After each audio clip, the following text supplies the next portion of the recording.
السلام علیکم دوستو، پاکستان کرکٹ کے لیے ایک اچھی خبر ہے۔ فاسٹ بالر شاہین شاہ افریدی کی انجری سنجیدہ نوعیت کی نہیں ہے۔ ڈاکٹرز نے انہیں آرام کا مشورہ دیا ہے۔ شاہین شاہ افریدی 2022 ورلڈ کپ میں ہیری پرو کا کیچ لیتے ہوئے انجرڈ ہوئے تھے، تو جس کے بعد وہ T20 ورلڈ کپ فائنل میں مزید بالنگ بھی نہیں کرا سکے تھے۔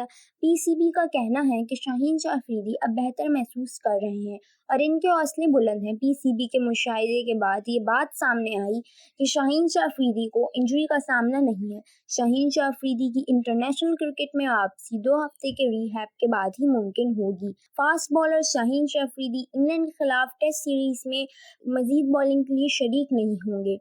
شاہین شاہ افریدی کو کھلانے کے بجائے آرام کروانے کا مشورہ دیا گیا ہے۔ قابل اعتماد ذرائع کے مطابق فاسٹ بالر حارث رؤف انگلینڈ کے خلاف ٹیسٹ سیریز میں ڈیبیو کریں گے، جبکہ نسیم شاہ کے ساتھ محمد عباس بھی پاکستان کی پیس بالنگ کا حصہ ہوں گے۔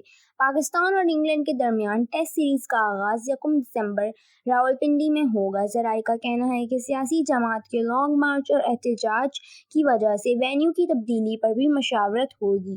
انگلینڈ کی ٹیم کے پہلے سے طے شدہ شیڈول کے مطابق 22 نومبر کو اسلام آباد پہنچنا ہے، تو یاد رہے انہی دنوں پاکستان تحریک انصاف کے لانگ مارچ کے سبب مہمان ٹیم کے آنے کے شیڈول میں تبدیلی کا جائزہ لیا جا رہا ہے۔ اس حوالے سے پاکستان کرکٹ بورڈ حکومتی ایڈوائس کا منتظر ہے۔